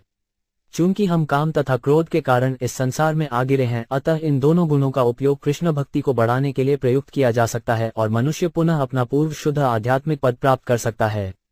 अतः श्री रूप गोस्वामी को संस्तुति है कि की इस संसार में इंद्रिय तृप्ति की ऐसी अनेक वस्तुएं हैं जिनकी आवश्यकता शरीर के पालन के लिए पड़ती है, अतः हमें निष्काम भाव से इन सब का उपयोग कृष्ण की इंद्रियों की तुष्टि के लिए करना चाहिए। यही वास्तविक त्याग है। भूतैः पंचभीरारब्धे देहे देहाबुधोस्कुत अहम ममैत्य सद्ग्राह करोति कुमतिम 30 शब्दार्थ ऐसे अज्ञान से जीव पंच तत्वों से निर्मित भौतिक शरीर को स्व मान लेता है। इस भ्रम के कारण वह क्षणिक वस्तुओं को निजी समझता है और अंधकार में क्षेत्र में अपना अज्ञान बढ़ाता है। तात्पर्य: इस श्लोक में अज्ञान के विस्तार की व्याख्या हुई है। पहला अज्ञान है पंच तत्वों से निर्मित अपने शरीर को स्व आत्मा मान बैठना और दूसरा है शरीर से संबद्ध किसी वस्तु को अपनी निजी समझना। इस प्रकार अज्ञान का विस्तार होता जाता है। जीव शाश्वत है, किंतु क्षणिक वस्तुओं को स्वीकार करते रहने, अपने हित की बात ठीक से न समझ पाने से वह अज्ञान को प्राप्त होता है, अतः उसे भौतिक यातनाएं भोगनी पड़ती हैं। तदर्थ कुरुते कर्म यद्बुद्धो याति संसृतिम यौनो याति दधिक्लेश मिथ्या कर्म बंधन। 31 शब्दार्थ जो शरीर जीव के लिए निरंतर कष्ट का साधन है और जो अज्ञान तथा कर्म के बंधन से बंधे जीव का अनुगमन करता है, उस शरीर के लिए जीव अनेक प्रकार के कार्य करने पड़ते हैं जिससे वह जन्म मृत्यु के चक्र के अधीन हो जाता है। तात्पर्य: भगवद गीता में कहा गया है कि यज्ञ अथवा विष्णु को प्रसन्न करने के लिए मनुष्य को कर्म करना पड़ता है, क्योंकि जो भी कार्य भगवान को प्रसन्न करने के अभिप्राय से नहीं किया जाता वो बंधन का कारण होता है। बद्ध अवस्था में जीव अपने आप को शरीर मानकर भगवान से अपने शाश्वत संबंध को भूल जाता है और अपने शरीर के स्वार्थ के लिए कर्म करता है। वो शरीर को स्त्र मान लेता है, वह अपने शारीरिक विस्तारों को, अपने परिजन तथा अपनी जन्मभूमि को प्रिज्य मान लेता है। इस प्रकार वह सभी प्रकार के दुर्नित्य कर्म करता रहता है, जिससे विभिन्न योनियों में जन्म मरण के बंधन में बांध जाता है। आधुनिक सभ्यता में देहात्म बुद्धि के कारण तथाकथित सामाजिक, राष्ट्रीय तथा सरकारी नेता जनता को अधिकाधिक गुमराह करते हैं। फलस्वरूप सारे नेता तथा उनके साथ ही उनके अनुयायी जन्म जन्मांतर के लिए नारकीय अवस्था में जा गिरते हैं। श्रीमद्भागवत में एक दृष्टांत मिलता है, अंधा यद्धांधैर्पनीयमाना। जब कोई अंधा व्यक्ति अनेक ऐसे ही अंधे व्यक्तियों का मार्गदर्शन करता है तो परिणाम यह निकलता है कि वे सभी गड्ढे में गिर जाते हैं। वास्तव में यही हो रहा है। भोली भाली जनता का पथ प्रदर्शन करने वाले अनेक नेता हैं, किंतु उनमें से हर एक नेता देहात्म बुद्धि से मोहग्रस्त है, अतः मानव समाज में शांति तथा संपन्नता का अभाव है। तरह तरह के आसन दिखलाने वाले तथाकथित योगी भी इसी श्रेणी में आते हैं, क्योंकि हठ योग उन लोगों के लिए बनाया गया है जो नितांत देहात्म बुद्धि में पड़े हुए हैं। निष्कर्ष यह निकला कि जो देहात्म बुद्धि में स्थिर है उसे जन्म मृत्यु भोगने होते हैं। यदि सिद्धि पश्ची पुनः शिशनोदर कृतोद्यमः आस्तितो रमते जंतुस्तमो विशति पूर्ववत 32 शब्दार्थ। अतः यदि जीव विषय भोग में लगे हुए ऐसे कामी पुरुषों से प्रभावित होकर जो स्त्री सिंह सुख व स्वाद की तुष्टि में ही रत हैं, असत मार्ग का अनुसरण करता है, तो वह पहले की तरह पुनः नरक को जाता है। तात्पर्य: ये बताया जा चुका है कि बद्धजीव को अंधतामिस तथा तामिसन नरकों में डाला जाता है और वहां पर कष्ट उठाने के बाद उसे क अता या शूक का नारकीय शरीर प्राप्त होता है। ऐसे जन्मों के पश्चात वह पुनः मनुष्य शरीर प्राप्त करता है। कपिल देव ने यह भी बताया है कि मनुष्य का सब प्रकार जन्म लेता है। मनुष्य पहले माता के गर्भ में बढ़ता है, कष्ट पाता है और पुनः बाहर आता है। यदि इतने कष्टों के बाद उसे मनुष्य शरीर प्राप्त हो और यदि वह अपना अमूल्य समय ऐसे लोगों को संगति में नष्ट करे जिनका संबंध विषयी जीवन तथा चटपटे भोजन से ही हो, तो सहज ही वो पुनः उन्हीं अंधतामिस्त तथा तामिस नरकों में जाता है। सामान्यतः लोग अपनी जीव का स्वाद तथा काम की तुपष्टि चाहते हैं। यही भौतिक जीवन है। भौतिक जीवन का अर्थ है खाओ पियो और मौज करो। अपनी आध्यात्मिक पहचान तथा आध्यात्मिक उन्नति की किसी को परवाह नहीं रहती। चूंकि भौतिकतावादी लोग जीव, पेट तथा शिशन से ही अपना संबंध रखते हैं, अतः यदि कोई आध्यात्मिक जीवन में प्रगति करना चाहता है तो उसे ऐसे लोगों की संगति से सावधान रहना चाहिए। ऐसे लोगों की संगति करने का अर्थ है मनुष्य रपी अपने जवन की जनबू झका हत्या करना। अतः ये कहा गया है कि बुद्धिमान मनुष्य को चाहिए कि वह अवांछित संगति का परित्याग करके साधु पुरुषों से ही सदा मिले जुले। साधु पुरुषों की संगति में रहने से जीवन के आध्यात्मिक विस्तार संबंधी सारे संदेह उन्मूलित हो जाते हैं और वह आध्यात्मिक ज्ञान के पथ पर यथेष्ट प्रगति करता है। कभी कभी ये देखा जाता है कि कुछ लोग विशेष प्रकार के धार्मिक विश्वास के प्रति आसक्त होते हैं। हिंदू, मुसलमान तथा ईसाई अपने अपने धर्मों के प्रति श्रद्धावान होते हैं और वे मंदिर, मस्जिद तथा गिरजाघरों में जाते हैं, किंतु दुर्भाग्यवश वे ऐसे लोगों की संगति नहीं छोड़ पाते जिनकी लत विषयी जीवन तथा स्वाद तुष्टि के प्रति है। यहाँ ये स्पष्ट कहा गया है कि भले ही कोई कितना ही धार्मिक क्यों न हो, किंतु यदि वह ऐसे व्यक्तियों की संगति करता है तो वह गहनतम नरक को जाता है। सत्यम श्रोच दया मौन बुद्धि श्रीरेश क्षमा शमो दमो भक्षति यत्स्रायाति सदिक्षयम 33 शब्दार्थ व सत्य, श्रोच, दया, गंभीरता, आध्यात्मिक बुजद्री, लज्जा, संयम, यश, क्षमा, मन निग्रह, इंद्रिय निग्रह, सौभाग्य और ऐसे ही अन्य सुअवसरों से विहीन हो जाता है। तात्पर्य, जिन्हें विषयी जीवन की लत पड़ चुकी है वे न तो परम सत्य का अभिप्राय समझ सकते हैं, न अपनी आदतें सुधार सकते हैं, अन्यों के प्रति दया दिखाना तो दूर रहा। वे गंभीर नहीं रह पाते और जीवन के लक्ष्य के प्रति उनकी कोई रुचि नहीं रहती। जीवन का चरम लक्ष्य कृष्ण या विष्णु है, किंतु जिन्हें विषयी जीवन की लत पड़ी है वे यह नहीं समझ पाते कि उनका चरम हित कृष्ण भावनामृत में है। ऐसे लोगों में शालीनता का अभाव रहता है और वे सरे आम सड़कों या पार्कों में एक दूसरे का आलिंगन करते हैं मानो कुत्तों बिल्ली हो, और इसे वे प्रेमलाप कहते हैं। ऐसे अभागे प्राणी कभी संपन्न नहीं हो पाते। कुत्ते बिल्लियों जैसा आचरण उन्हें कुत्ते बिल्ली के पद पर ला देता है। वे अपनी भौतिक स्थिति को भी सुधार नहीं पाते, प्रसिद्ध होना तो दूर रहा। ऐसे मूर्ख कभी कभी तथाकथित योग का दिखावा करते हैं, किंतु योग का जो मुख्य उद्देश्य है इंद्रिय तथा मन को वश में करना, उसमें वे असमर्थ रहते हैं। ऐसे लोगों को जीवन में ऐश्वर्य प्राप्त नहीं होता। दूसरे शब्दों में वे अत्यंत अभागे हैं। तेष्मुश्रेषाव खनंडितातेम शवसावधुष सड़न कुर्याछोचेश योपित की डमृगेशु च 34 शब्दार्थ। मनुष्य को चाहिए कि ऐसे अभद्र, अशांत, मूर्ख की संगति न करे जो आत्म साक्षात्कार के ज्ञान से रहित हो और स्त्री के हाथों का नाचने वाला कुत्ता बनकर रह गया हो। तात्पर्य, ऐसे मूर्ख व्यक्तियों की संगति पर प्रतिबंध उन लोगों के लिए हैं जो कृष्ण भक्ति में प्रगति करना चाहते हैं। कृष्ण भक्ति की दिशा में प्रगति करने के लिए सत्य, शौच, दया, गंभीरता, बुद्धि, सरलता, भौतिक ऐश्वर्य, यश, क्षमा तथा शम और दम आवश्यक हैं। कृष्ण भक्ति की प्रगति के साथ ये सारे गुण प्रकट होने चाहिए, किंतु यदि कोई किसी शूद्र या ऐसे मूर्ख व्यक्ति की संगति करे जो स्त्री के हाथों में नाचते कुत्ते को तरह हो तो वह प्रगति नहीं कर सकता। भगवान चैतन्य ने सलाह दी है कि कृष्ण भक्ति में लगे हुए व्यक्ति तथा भौतिक अविद्या को पार करने के इच्छुक व्यक्ति को ऐसी स्त्रियों या पुरुषों को संगति नहीं करनी चाहिए जो भौतिक सुखोपभोग में रुचि रखते हों। कृष्ण भक्ति में प्रगति चाहने वाले व्यक्ति के लिए ऐसी संगति आत्मघात से भी घातक है। न तथा से भवन मोह बंधश्चान्य प्रसिद्ध योषित्स्कथा पुंसो यथा तत्सरे सुरुत। 35 शब्दार्थ। अन्य किसी वस्तु के प्रति आसक्ति से उत्पन्न मुग्धता तथा बंधन उतने पूर्ण नहीं होते जितने कि किसी स्त्री के प्रति आसक्ति से या उन व्यक्तियों के साथ से जो शवियों के कामी रहते हैं। तात्पर्य, खरियों के प्रति आसक्ति इतनी दूषित होती है कि मनुष्य न केवल स्त्री की संगति से भौतिक जीवन के प्रति आसक्त हो जाता है, अपितु इन स्त्रियों के प्रति अत्यधिक आसक्त रहने वाले पुरुषों की संगति से भी हो जाता है। हमारे बद्ध जीवन के अनेक कारण हैं, किंतु इनमें सबसे बड़ा कारण है स्त्रियों की संगति, जिसकी पुष्टि अगले श्लोकों में हुई है। कलयुग में स्त्री संग अत्यंत प्रबल है। जीवन के पग पग पर स्त्रियों से पाला पड़ता है। यदि किसी को कुछ खरीदना है तो सारे विज्ञापन खत्रियों के चित्रों से भरे रहते हैं। स्त्रियों के प्रति मनोवैज्ञानिक आकर्षण अत्यधिक होता है, अतः लोग आध्यात्मिक ज्ञान के प्रति अत्यंत लापरवाह हैं। चूंकि वैदिक सभ्यता आध्यात्मिक ज्ञान पर आधारित है, अतः स्त्रियों की संगति की व्यवस्था सतर्कतापूर्वक की गई है। 4 सामाजिक विभागों, आश्रमों में से प्रथम ब्रह्मचर्य, तृतीय वानप्रस्थ तथा चतुर्थ आश्रम संन्यास में स्त्री संगति नितांत वर्जित है। केवल गृहस्थाश्रम में सीमित प्रतिबंधों के अंतर्गत स्त्रियों से मिलने जुलने की छूट प्राप्त है। दूसरे शब्दों में, की संगति का आकर्षण ही बद्ध जीवन का कारण है और जो भी इस बद्ध जीवन से मुक्त होना चाहता है उसे स्त्रियों की संगति से अपने को विलग कर लेना चाहिए। प्रजापति स्वा दुहित्रम इरिष्ठा तद्गपदर्शितः रोहिधूता सोदन वधावदक्षरूपी हतत्र। 36 शब्दार्थ। ब्रह्मा अपनी पुत्री को देखकर उसके रूप पर मोहित हो गए और जब उसने मृगी का रूप धारण कर लिया तो वे मृग रूप में निर्लनतापूर्वक उसका पीछा करने लगे। तात्पर्य, ब्रह्मा का अपनी पुत्री के रूप पर मोहित होना तथा भगवान के मोहिनी रूप पर शिव जी का मोहित होना, ये ज्वलंत उदाहरण हमें शिक्षा देते हैं कि ब्रह्मा तथा शिव जैसे देवता तक स्त्री की सुंदरता पर मुग्ध हो जाते हैं तो सामान्य बद्ध जीव की क्या बिसात है। अतः हर एक को सलाह दी जाती है कि वह अपनी सगी पुत्री, अपनी माता या अपनी बहन तक से मुक्त भाव से न मिले जुले, क्योंकि इंद्रियां इतनी प्रबल हैं कि मनुष्य प्रेमांध हो जाता है और इंद्रियां पुत्री माता या बहन का नाता नहीं देखती। अतः मदन मोहन की सेवा में लगकर भक्ति योग के द्वारा इंद्रियों को वश में करने का अभ्यास करना सर्वोत्तम होगा। भगवान कृष्ण का नाम मदन मोहन है क्योंकि वे कामदेव या कामवासना को वश में कर सकते हैं। केवल मदन मोहन की सेवा करने से मदन के आदेशों पर अंकुश लगाया जा सकता है, अन्यथा इंद्रियों को वश में करने के सारे प्रयास विफल होंगे। तत्मृष्ट सृष्ट सूत्रेषु को न बखंडित धी पुमा ऋषि नारायण प्रीते योशमेय माया। 37 शब्दार्थ। ब्रह्मा द्वारा उत्पन्न समस्त जीवों अर्थात मनुष्य, देवता तथा पशु में से ऋषि नारायण के अतिरिक्त अन्य कोई ऐसा नहीं है जो स्त्री रूपी माया के आकर्षण के प्रति निश्चेष्ट हो।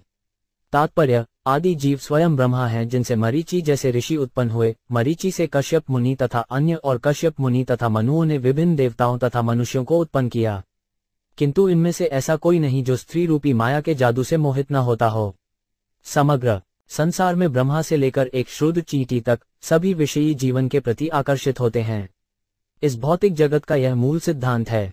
अपनी पुत्री द्वारा ब्रह्मा का मोहित होना ज्वलंत उदाहरण है कि स्त्री के प्रति कामासक्ति से कोई भी नहीं बच पाता। अतः माया की सबसे आश्चर्यजनक सृष्टि खत्री है जो बद्धजीव को बंधन में रखती है।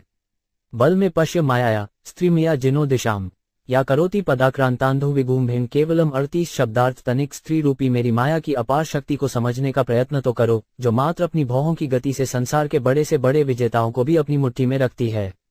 तात्पर्य, विश्व के इतिहास में ऐसे अनेक दृष्टांत प्राप्त हैं जहाँ एक महान विजेता किसी क्लियोपात्रा के सौंदर्य पर मुग्ध होता रहा है। मनुष्य को खत्री की सम्मोहन शक्ति तथा उस शक्ति के प्रति मनुष्य के आकर्षण के अध्ययन किए जाने की आवश्यकता है। आखिर यह किस क्रोध से उत्पन्न हुई? ज्ञान सूत्र के अनुसार हम जानते हैं कि प्रत्येक वस्तु भगवान से उद्भूत है। उसमें कहा गया है जन्मादिस्य यत्, जिसका अर्थ है कि भगवान या परम पुरुष, ब्रह्म या परम सत्य ही वह स्रोत है जहां से प्रत्येक वस्तु उद्भूत होती है। आध्यात्मिक जगत में भी ऐसी स्त्री की सम्मोहक शक्ति तथा ऐसे आकर्षण के प्रति मनुष्य का शिकार होना भगवान में अवश्य पाए जाते होंगे और वे भगवान की दिव्य लीलाओं में प्रकट होते होंगे। भगवान परम पुरुष हैं अर्थात परम नर हैं। जिस प्रकार सामान्य नर में मादा के प्रति आकृष्ट होने की चाह रहती है, वही उत्कटता भगवान में भी पाई जाती है।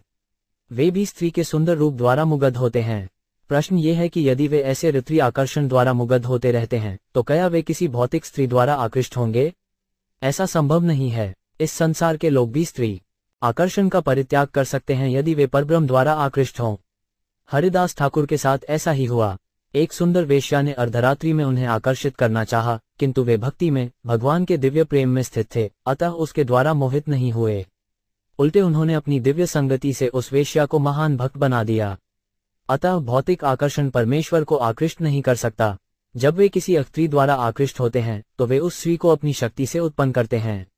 वो स्त्री राधा रानी है। गोस्वामियों ने बताया है कि राधा तो भगवान की हलादिनी शक्ति का प्रकट रूप है। जब भगवान दिव्य आनंद प्राप्त करना चाहते हैं तो वे अपनी अंतरंगा शक्ति से स्त्री उत्पन्न करते हैं। इस प्रकार स्त्री सौंदर्य के प्रति आकर्षण सहज प्राकृतिक है, क्योंकि यह आध्यात्मिक जगत में पाया जाता है। भौतिक जगत में वो विकृत होकर प्रतिबिंबित होता है, इसीलिए अनेक उन्माद होते हैं। यदि कोई भौतिक सौंदर्य के द्वारा आकृष्ट न होकर राधारानी तथा कृष्ण के सौंदर्य द्वारा आकृष्ट होने का अभ्यास कर ले तो भगवद्गीता का ये कथन परम हट्टा निवर्ते सत्य सिद्ध होए। एक बार राधा तथा कृष्ण के दिव्य सौंदर्य से आकर्षित हो जाने पर फिर कोई भौतिक सौंदर्य के प्रति आकृष्ट नहीं होता। राधा कृष्ण पूजा का यही विशेष महत्व है। इसकी पुष्टि यामुनाचार्य ने की है।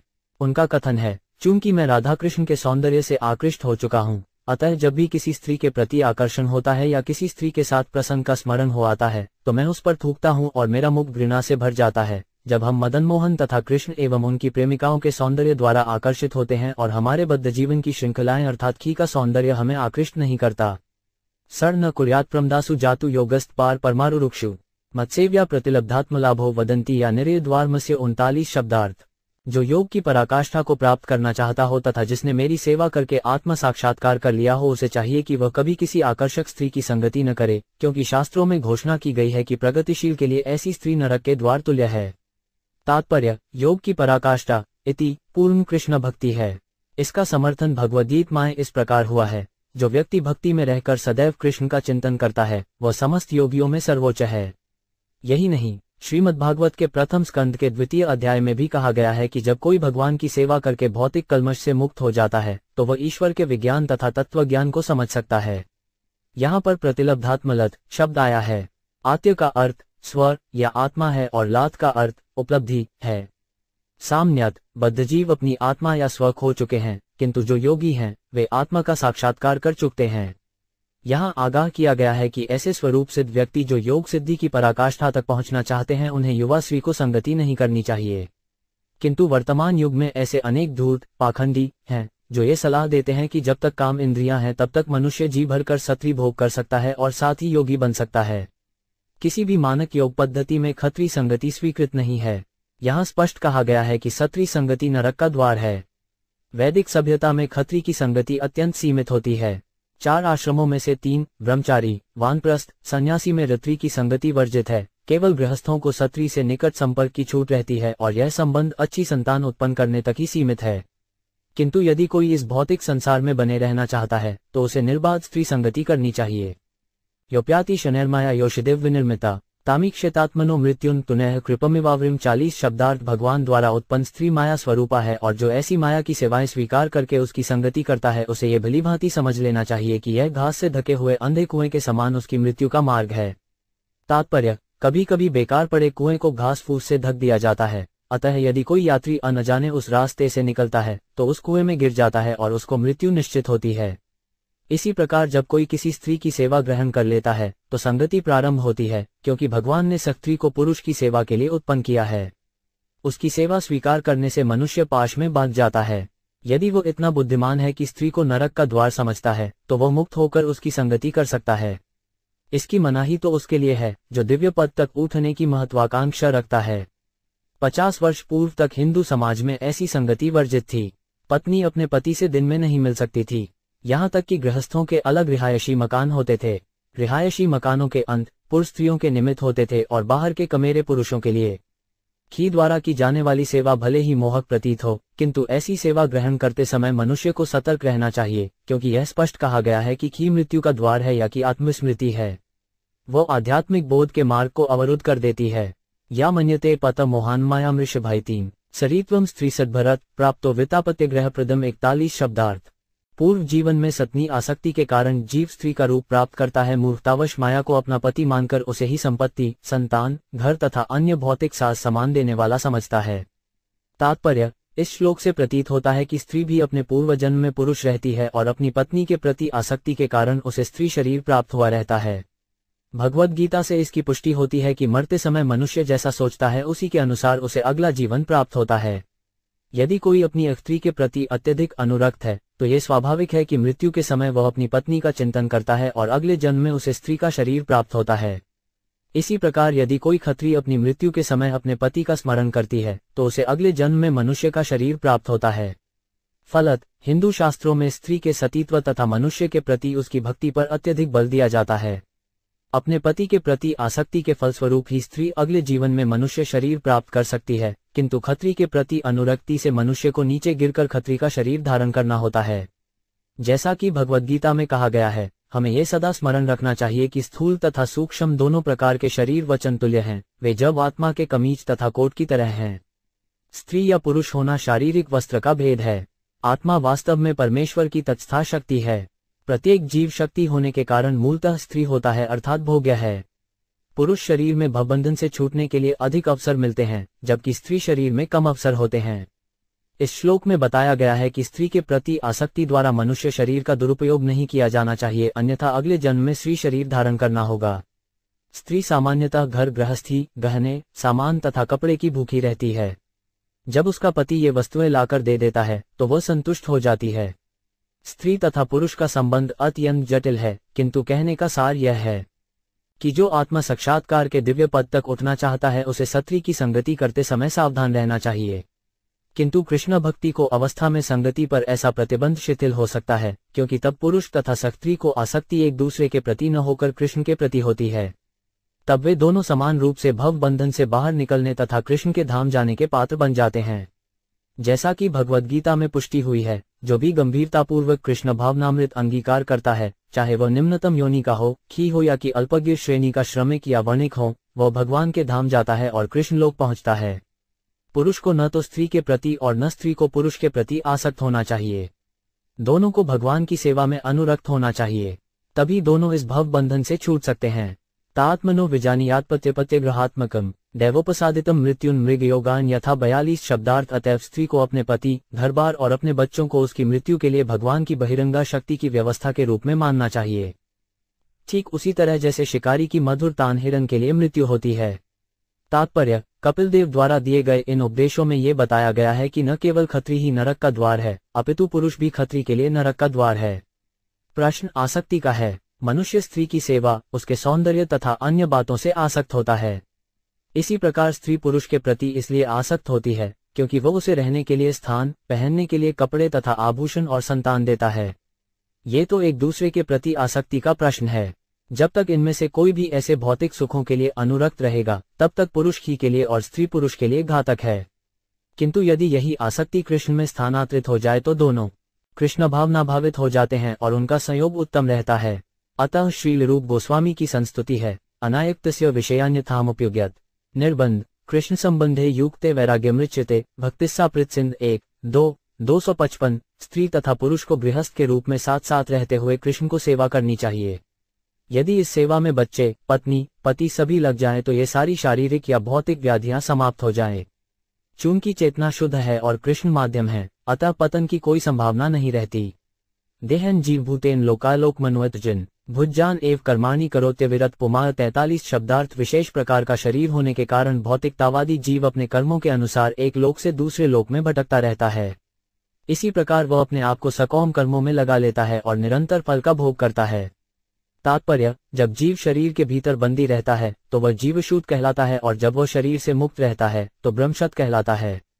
एक जन्म के बाद दूसरे जन्म में शरीर बदलता हुआ जीव न केवल विभिन्न योनियों में गृहूमता रहता है, अपितु एक लोक से दूसरे लोक में भी जाता रहता है।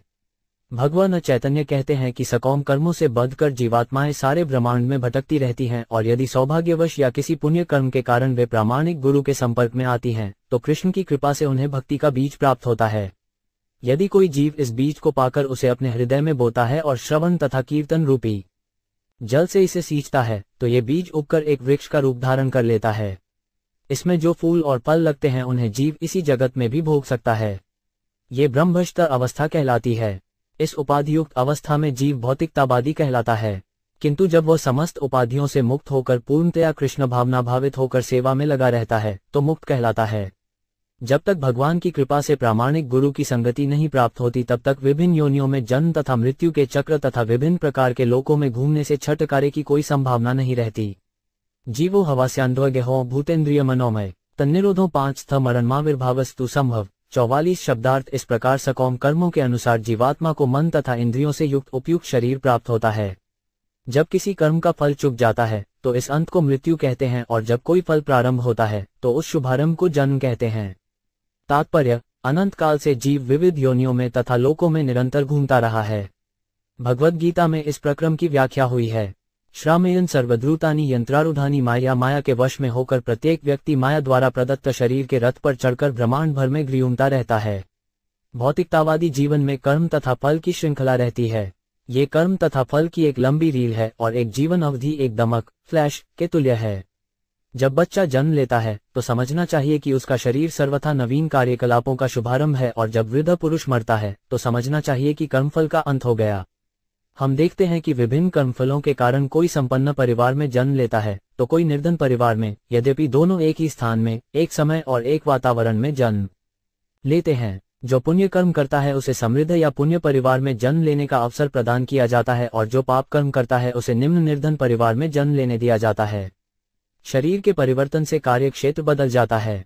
इसी प्रकार जब बालक का शरीर तरुण शरीर में बदलता है तो बालकपन के कार्य यौवावस्था के कार्यकलापों में बदल जाते हैं। ये स्पष्ट है कि विशेष प्रकार का कर्म करने से जीव को विशेष शरीर प्राप्त होता है। ये क्रिया अनंत काल से चलती आ रही है। अतः वैष्णव कवि कहते हैं अनादि कर्मफल, जिसका तात्पर्य यह है कि किसी के कर्मों तथा फलों का पता नहीं लगाया जा सकता, क्योंकि वे ब्रह्मा के जन्म के कल्प से लेकर अगले कल्प तक चलते रहेंगे। हमने नारद मुनि के जीवन में इसको देखा। एक कल्प में वे दासी के पुत्र थे और दूसरे में वे ऋषि हो गए।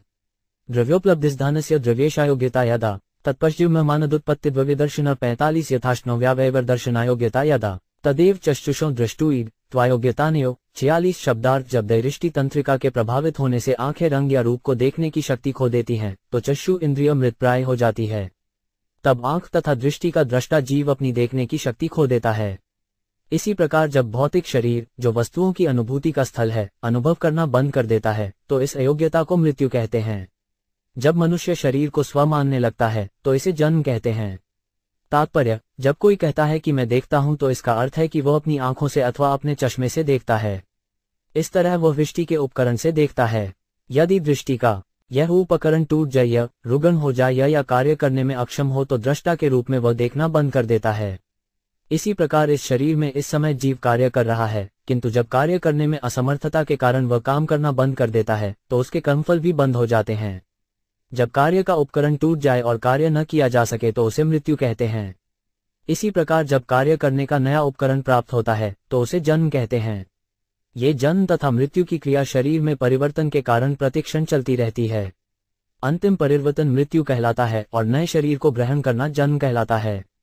जन्म तथा मृत्यु की समस्या का यही हल है। वास्तव में जीव का न तो जन्म होता है न मृत्यु, वो तो शाश्वत है। जैसा कि भगवद्गीता में पुष्टि हुई है, न हन्यते हन्यमाने शरीरे, ये जीवात्मा इस शरीर की मृत्यु या विनाश के बाद भी कभी नहीं मरता।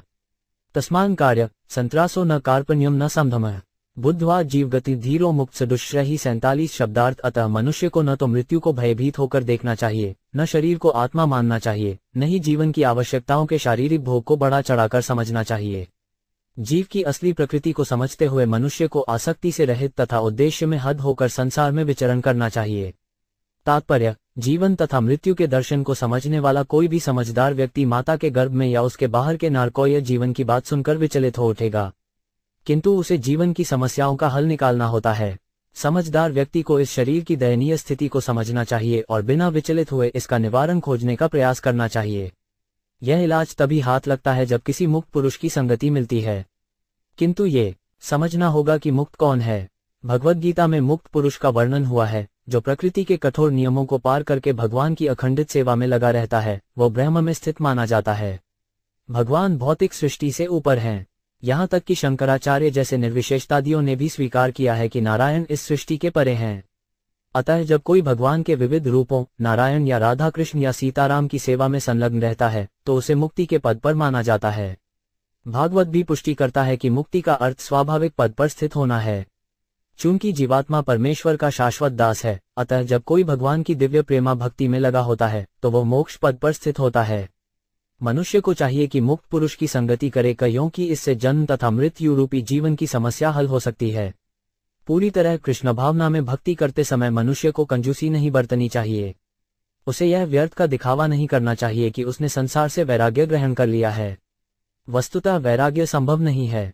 यदि कोई अपना भव्य महल छोड़कर जंगल में चला जाता है तो यह वैराग्य नहीं है, क्योंकि वह राजसी महल भगवान की संपत्ति है तथा जंगल भी भगवान की ही संपत्ति है।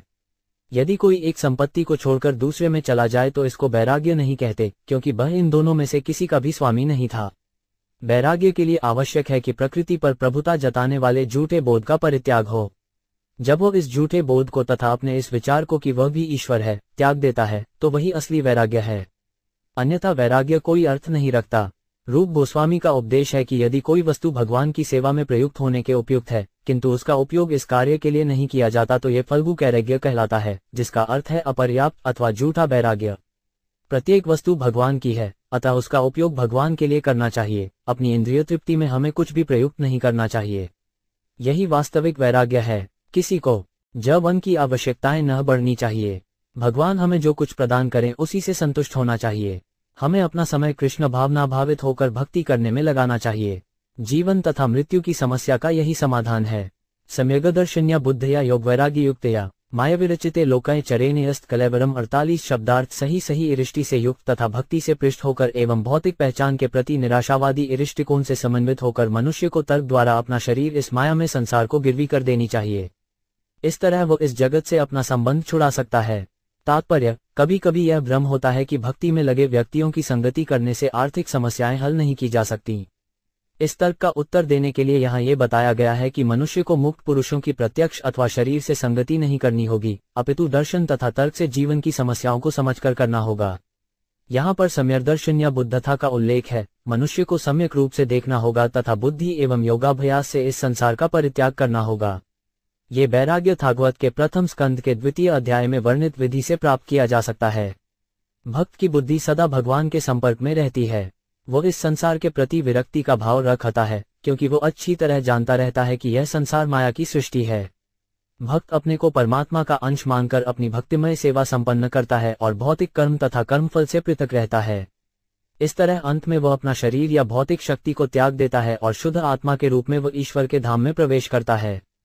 इस प्रकार श्रीमद्भागवत के 3 स्कंद के अन्वग जीवों की यतियों के विषय में भगवान कपिल के उपदेश नामक 31वें अध्याय के भक्तिवेदांत तात्पर्य पूर्ण हुए।